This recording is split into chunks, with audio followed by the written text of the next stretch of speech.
আসসালামু আলাইকুম আমার প্রাণপ্রিয় খামারি ভাইয়েরা, সবাই কেমন আছেন? আশা করি সবাই ভালো আছেন। আজকে আমি দেখাবো পাবনা ভাঙ্গুরা থেকে এই গাভীটি কিনে জিতে গিয়েও আমি কেমন করে ঠকে গিয়েছি। এই গাভীটির উচ্চতা দেখুন, 5 ফিটের উপরে উচ্চতা আছে এবং গাভীটি অনেক লম্বা, বড় সড়ো একটা গাভী। এই গাভীটি যখন আমি ক্রয় করি তখন দেখতে ছিল একটা বড় সড়ো মহিষের মতো, কালা মিসমিসে। গাভীটি আমার নজর কাড়ে, আর আমি চিন্তা করি এর থেকে যদি একটু দুধের পরিমাণ কমও পাই, কিন্তু এর যে ফিটনেস, বডি ফিটনেস, এবং গাভীটি ছিল প্রথম বিয়ানের 2 দাঁতের। আমার অনেক পছন্দের একটা গাভী ছিল। এটা আমি বেশি দামাদামি করে নেই, 2,24,000 টাকা দিয়ে, খরচ সহ 2,32,000 টাকা আমার খরচ পড়েছে। গাভীটি যখন দুধ চেক দেয়, খামারি আমাকে 25 লিটার দুধ দহন করে দেখিয়ে দিয়েছে, কিন্তু আমার টার্গেট ছিল এর থেকে আমি 15 লিটার বা 16 লিটার দুধ পেলেই চলবে। গাভীটিকে যখন আমার বাড়িতে নিয়ে আসি, বিপত্তি বাদে তখনই গাভীটি অটোমেটিক খাওয়া বাদ দিয়ে দেয়। খাওয়ার রুচি একবারেই কম, দিলে দু একটা করে খায়। এত বড় একটা গাভী না খেলে যে স্বাস্থ্য ভেঙে যাবে, আমি অনেক দুশ্চিন্তায় পড়ে যাই। সাথে সাথে স্থানীয় চিকিৎসকের কাছ থেকে পরামর্শ নিয়ে আমি একে অনেক ধরনের রুচির পাউডার, রুচির ওষুধ খাওয়াই। এতে তেমন একটা পরিবর্তন আসে না, আস্তে আস্তে এর যে সুস্বাস্থ্য গঠন ছিল এটা অনেকটাই কমে যায়। আমি এতটাই চিন্তিত হয়ে পড়ি, আমি আমার বাড়ির খামার থেকে বাছুর বিক্রি করে এবং আমার শ্বশুর বাড়ির থেকে টাকা হাওলাত করে এই গাভীটি আমি আনছি বেশি দুধের আশায়। আমার বাড়িতে 10 লিটারের উপরে গাভী ছিল না, আমার আশা ছিল 15-20 লিটারের গাভী আনার। তাই এই গাভীটি এনেছিলাম। দুধ তো দূরের কথা, তখন আমার এই গাভীটিকে বাঁচানোই দায় হয়ে যায়। এর উ যখন শুয়ে পড়ে তখন উঠতে অনেক কষ্ট হতো, খাইতো না সহজে।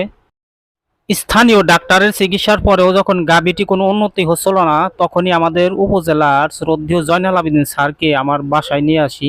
আমার গরুটি পরীক্ষা করে উনি রোগ ধরে ফেলেন। গাভীটির ফুড পয়জনিং কিছুটা ছিল এবং দুর্বলতা ছিল বেশ, এবং খাওয়ার প্রতি ছিল অনাগ্রহ। এর কারণ হিসেবে উনি বলেন, গাভীটি কি আপনার ক্রয় করা? আমি বলেছিলাম হ্যাঁ স্যার, আমি ক্রয় করে এনেছি।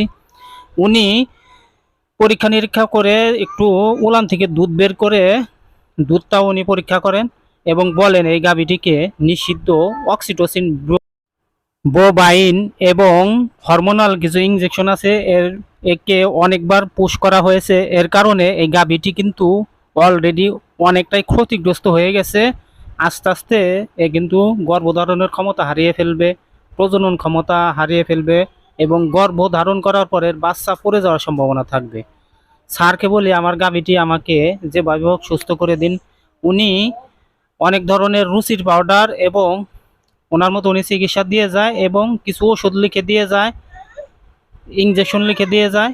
আমি ওইটা প্রয়োগ করতে থাকি, তখন আমার প্রায় 10,000 টাকা খরচ হয়ে যায়। তাই স্যারের চিকিৎসায় মোটামুটি গাভীটি অনেকটাই খাবারের রুচি ফিরে আসে এবং গাভীটি হিটে আসে। হিটে আসার পরে স্যারকে ফোন করি, স্যার বলে বীজ দিয়ে দেন। আমি গাভীটিকে বীজ দিয়ে দিই। গাভীটি কিন্তু বীজ টিকে গেছে। এই দিক দিয়ে আমার একটু হয়তো মহান আল্লাহ তাআলা আমার দিকে তাকিয়েছে। গাভীটি এখন 6 মাসের প্রেগনেন্ট। তাই স্যার আমাকে অনেক কিছু শিখিয়ে দিয়ে গেছে এবং আমিও ঠকলেও অনেকটা শিক্ষা পেয়েছি যে দূরের থেকে গাভী কিনা কত বড় একটা বোকামি। বিশেষ করে পাবনা অঞ্চল থেকে গাভী কিনে কোনোভাবে লাভ করা যায় না। আমি 2টো গাভী কিনেছি, দুটোতেই অনেক বড় একটা ক্ষতির সম্মুখীন হয়েছি। আমার মতো একজন ক্ষুদ্র খামারি যদি এই ধরনের ক্ষতির সম্মুখীন হয়, তাহলে খামার করে আমরা কিভাবে এগিয়ে যাব? আমি কিন্তু গরু যে বিক্রি করছে তাকে আমি ফোন করি, উনি বলে গরুটা নিয়ে আসেন। আমি শুধু ওনাকে বলি, ভাই আপনি যে কাজটা করছেন, এই গাভীটি অনেক সুন্দর একটা গাভী, আপনি একে এত বড় একটা ক্ষতি করে দিয়েছেন। আমার আমার তো ক্ষতি করেন নাই, গাভীটারও ক্ষতি করেছেন। এ খেতে পারতেছে না। উনি প্রথমে অস্বীকার করলেও আমি স্যারের কথা বলি, স্যার দুধ এবং গাভীর বিভিন্ন শরীরের অনেক কিছু পরীক্ষা করে আপনি যে ইঞ্জেকশন ব্যবহার করেছেন ওটি কিন্তু স্যার কিন্তু বলে দিয়েছে। তবে উনি কোনো কথা বলে না। আমি ওনাকে বলি যে পরবর্তীতে আপনি ব্যবসা করেন, এই ধরনের কোনো নিষিদ্ধ কোনো ওষুধ ব্যবহার করবেন না, যাতে কোনো খামারি ক্ষতি হয়। আপনি দুধ 25 লিটারের জায়গায় 10 লিটার হলেও আমার সমস্যা ছিল না। সমস্যা হয়েছে এই গাভীটি অসুস্থ হওয়ার কারণে। আমি যে 3-4 মাস ভুগছি, এখনও কিন্তু দেখতে পাচ্ছেন গাভীটি অতটা সুস্থ সবল না। যাই হোক, প্রবাসী ভাইয়েরা বা যার নতুন খামারি যারা, তাদের উদ্দেশ্যে বলি, আপনারা কখনো দূর দূরান্ত থেকে গাভী কিনবেন না।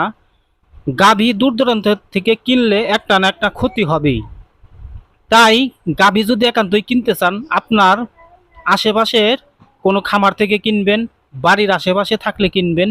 আর দূরের থেকে যদি আপনি কিনতে চান, অবশ্যই 6 কিংবা 7 মাসের বকনা গাভী কিনবেন, বকনা কিনবেন। এতে করে ক্ষতি হওয়ার সম্ভাবনা কম থাকবে, আপনার লস হবে না, খামার করে আপনি এগিয়ে যেতে পারবেন। এই দুটো ভুল আমাকে অনেক কিছু শিখিয়ে দিয়ে গেছে, সেইগুলোই আপনাদের সামনে আমি শেয়ার করতেছি। আপনারা গাভী কেনার আগে 10 বার ভাববেন। বিশেষ করে প্রবাসীরা, তারা মোবাইলেই গাভী কিনে ফেলে। আমি অনেক দেখছি যে তারা কিভাবে ঠকে যায়। আমি 5-7 দিন থেকে কিনেও কিন্তু দুটো গাভীতেই আমি অনেক বড় একটা ধরা খেয়েছি। এতে আমি মরে যাই নেই, টিকে আছি। আল্লাহ তাআলা আমার সাথে আছেন। এই ভিডিওটা আপনাদের মাঝে শেয়ার করলাম এর কারণেই, যাতে আপনারা আমার মতো ভুল না করেন। ভিডিওটি ভালো লাগলে অবশ্যই লাইক, কমেন্টস, শেয়ার করে পাশে থাকবেন আর আমার জন্য দোয়া করবেন।